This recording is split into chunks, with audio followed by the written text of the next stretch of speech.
Salut à tous, c'est David pour l'électromobiliste. Alors aujourd'hui, une vidéo où je vais vous expliquer comment fonctionne la reprise chez Tesla.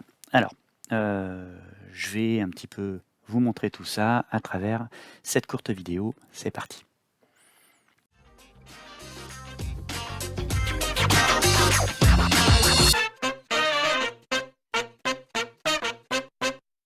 Alors, avant de commencer cette vidéo, bien sûr, je vous invite à vous abonner à l'électromobiliste.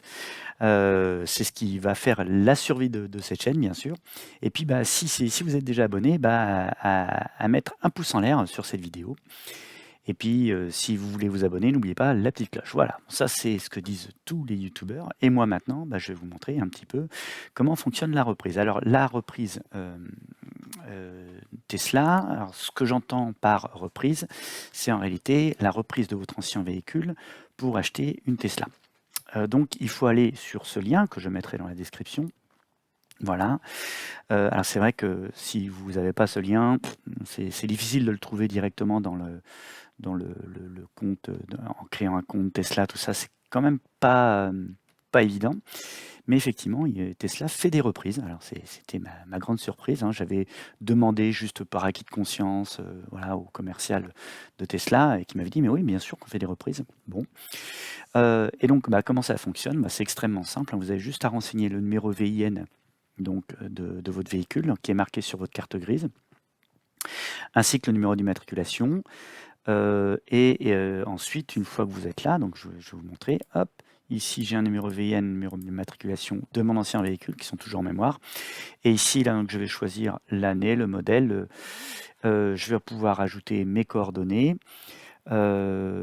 Si c'est un véhicule qui n'est pas soldé, donc mettre le montant du solde du leasing, mettre si la TVA est récupérable oui ou non si c'est un véhicule professionnel. Et enfin, donc valider, et donc en n'oubliant surtout pas de mettre le kilométrage. Donc vous voyez, moi j'avais 98 900 km sur ma Ioniq électrique 28 kWh. Et donc, ça m'a permis d'avoir une offre de reprise. Alors l'offre de reprise, elle m'est apparue un petit peu plus tard. Alors je vais vous la montrer. Hop, ici, voilà. Donc mon offre de reprise, ici, bon, il y avait un récapitulatif. Donc je vais peut-être pas aller trop vite. Une fois que vous avez validé ici, la prochaine étape consiste à vous connecter. Donc c'est bien ce qui est marqué d'ailleurs, hein. Donc on va refaire la simulation jusqu'au bout. Hyundai version, vous voyez, créatique. En plus, comme ça, vous voyez vraiment moi comment j'ai procédé. Hop, alors ici, il faudra flouter quand même la date de mise en circulation. Donc c'était, on va dire, le 13 09 2016, quelque chose comme ça.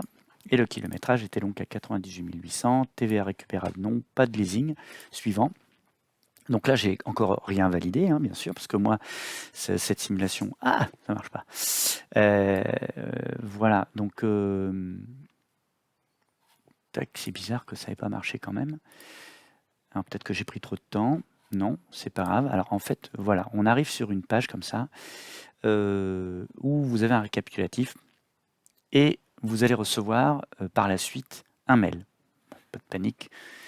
Voilà. Et le mail que vous recevez, c'est quelque chose comme ça. Donc qui vous donne ici donc la date de validité de l'offre. Donc c'est une offre temporaire. Ça veut dire quoi? Ça veut dire que l'offre sera affinée en fonction d'éléments comme l'état de la carrosserie par exemple, ou l'état de l'intérieur du véhicule. Sachant que moi, j'avais donc une estimation de reprise à 14 500 € qui a été réévaluée par la suite. Donc on voit bien ici, hein, tout est expliqué. Donc après avoir passé votre commande, donc une fois que vous avez reçu cette offre, donc pour recevoir cette offre, il faut de toute façon créer un compte Tesla. Donc ce qui vous est proposé sur l'étape, ça a bugué, mais normalement c'est ça. Une fois que vous avez donc reçu cette estimation de reprise, vous avez une date butoir, donc je crois que c'est 5 jours ou une semaine en gros, pour valider cette offre. Donc vous utilisez un lien de parrainage si vous voulez profiter donc des 1500 km gratuit en réseau de superchargeurs. Vous utilisez par exemple mon lien. Vous allez donc sans se soucier de semelle, vous allez donc, en utilisant un lien de 1500 km, vous allez faire une commande. Et une fois que vous allez arriver dans la commande, vous allez donc valider les 100 € de précommande. Et vous aurez un récapitulatif après qui vous dira que, donc, il faut bien sûr s'identifier avec son compte. Alors je vais essayer d'être plus clair. Ce que vous allez faire, c'est qu'est-ce que vous allez faire? Vous allez aller sur le site de Tesla, vous allez vous identifier avec votre compte, et ensuite vous allez cliquer sur le lien que je vous ai donné notamment sur hop, vidéo, parrainage. Ben voilà, le parrainage ici. Hop, voilà, le parrainage ici. Ça ouvre une page où vous choisissez votre modèle. Donc ici, configuration personnalisée. Hop, je prends par exemple la modèle 3. Donc je procède vraiment comme j'ai fait. Et donc ici, vous avez le code parrainage vous permet de bénéficier des 1500 km de supercharge.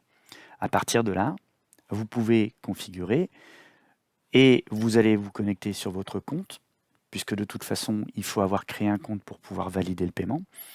Et à partir de là, il va récupérer l'offre. Donc moi, c'était une offre de 14 500 €. Il récupère cette offre. Je sais que je suis un peu brouillon, je trouve que je suis un peu brouillon. Il récupère cette offre. Et donc, comme l'indique le premier mail que vous recevez au départ, connectez-vous avec votre compte de Tesla, rendez-vous sur estimation de reprise, une fois que vous avez passé la commande.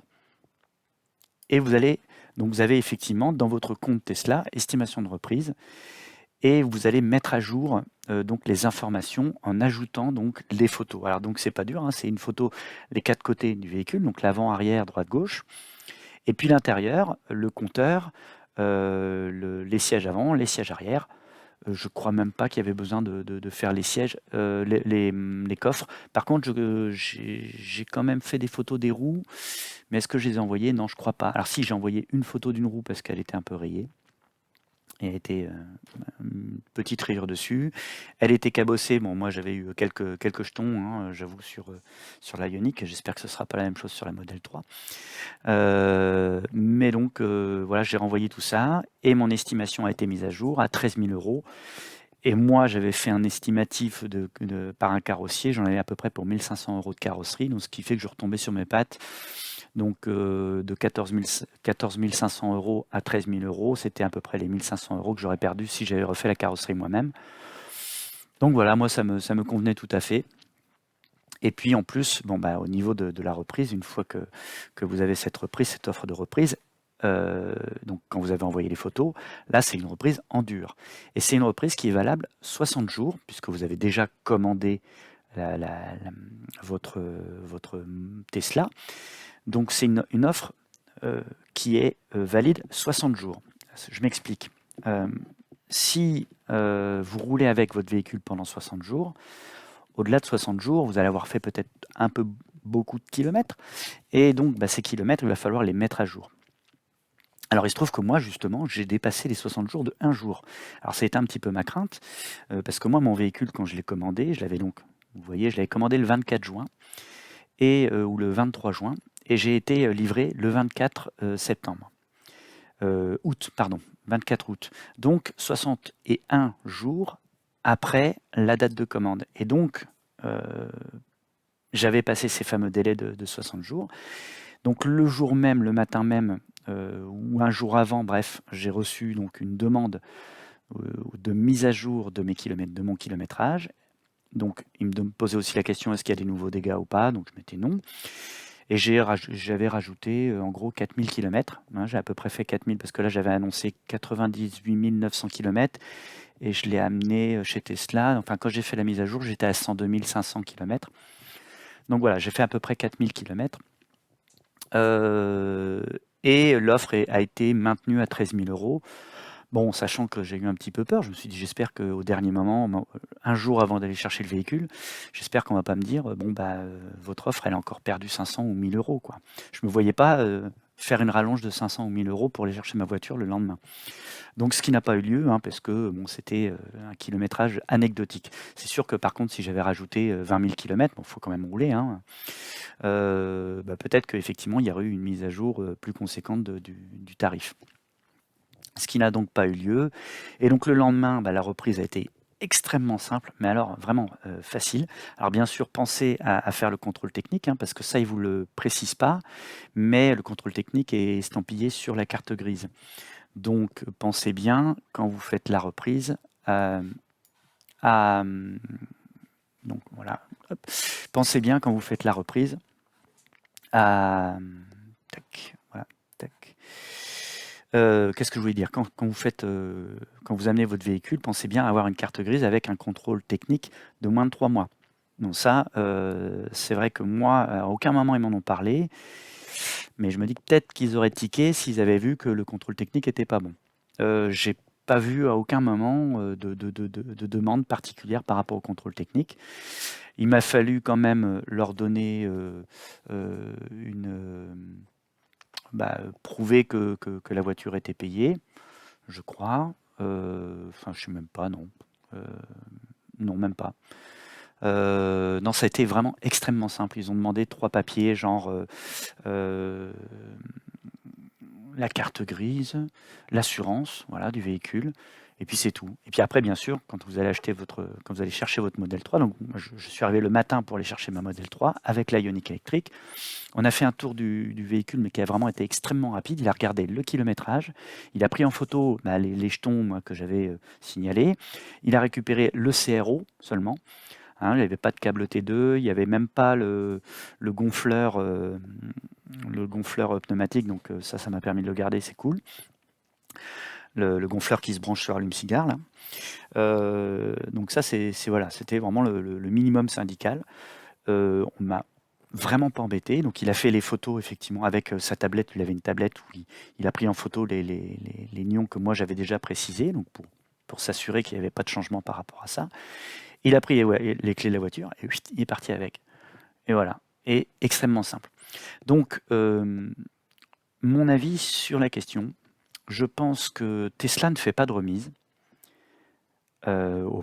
individuelle. Hein. C'est pas comme si vous alliez chez Volkswagen et que vous tombez sur un commercial et que vous dites elle est un peu chère, c'est dommage. Voilà. Bon, ils sont toujours capables de vous faire une petite remise. Chez Tesla, non.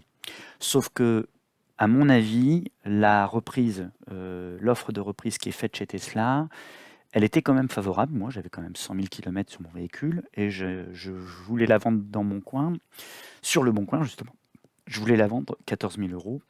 Et puis moi, j'ai quelqu'un qui était venu la voir, qui était très intéressé. Je lui ai dit, écoutez, je suis embêté, j'ai déjà une offre à 14 500 par Tesla. Donc j'avais fait entre-temps, je m'étais aperçu qu'il y avait effectivement cette possibilité. Donc mon avis, c'est que même si Tesla ne fait pas de remise, ils font quand même un effort sur la reprise du véhicule parce qu'ils savent que ça encourage les gens à passer chez eux. À savoir que moi j'hésitais aussi avec la Ioniq 5 et que Hyundai ne me reprenait pas ma Hyundai. Et ça m'a énormément surpris. Ils m'ont dit en gros, bon, c'est pas tout à fait vrai en fait, ils m'ont dit c'est soit on vous fait une reprise sur votre véhicule, soit on vous fait une remise sur la Ioniq 5 neuve. Alors effectivement, ils me faisaient une belle remise qui faisait passer en dessous des 45 000 et donc bénéficier de la prime. Mais c'était un des modèles de démo, donc la prime n'était que de 3 000 €. Enfin, il y avait une bidouille en gros. Mais il me disait, par contre, il faut que vous vendiez la Ioniq par vos propres moyens. Et c'est vrai que ça m'a un petit peu surpris, pour pas dire déçu. Bon, après, de toute façon, j'avais quand même envie d'acheter la Tesla Model 3. J'avais vraiment fait une étude de marché sur 5 ans. Voilà, c'était évident que j'allais pas au dernier moment changer d'avis. Si j'ai vu la Ioniq 5, c'est uniquement parce que j'ai fait la révision de ma Ioniq électrique juste avant donc de faire le contrôle technique. Et je suis tombé sur cette Ioniq 5 qui est assez sympa quand même, faut le dire. Voilà, donc vous avez vu, c'est vraiment simple. Il y a une procédure. Si vous faites comme ça, normalement, vous n'avez pas de problème. Hein. Vous faites d'abord une première estimation. Vous allez recevoir une offre. Ensuite, vous utilisez le lien de parrainage pour faire la commande. Et comme à chaque fois que vous ouvrez le site Tesla, vous allez automatiquement réouvrir votre compte. Hein, il va vous reconnaître. Il va retomber sur votre compte et donc il va associer l'offre de reprise avec l'achat de la Tesla Model 3. Alors, si vous n'êtes pas rassuré par rapport à ça, sachez que quand vous êtes sur Tesla, ici, vous avez, alors je montre ici, vous avez une petite bulle là. Et si vous cliquez dessus, vous pouvez dialoguer directement avec une personne de chez Tesla. Et si vous leur posez la question en disant, bah voilà, j'ai une offre de reprise, j'aimerais bénéficier de 1500 km de reprise, de supercharge grâce à un parrainage, comment ça se passe? Et ils vous diront exactement ce que je vous ai dit, mais c'est vrai que ça peut aussi rassurer de savoir que directement sur le lien Tesla, vous avez ça. Et puis bah, vous pouvez aussi faire une capture d'écran pour être sûr qu'on ne changera pas d'avis à la dernière minute. Voilà. Donc par contre, petit truc, quand vous achetez, mettez bien, si vous achetez content, mettez bien content. Je reviendrai bientôt sur une petite vidéo pour parler justement du montant du crédit et de l'assurance de la Tesla Model 3.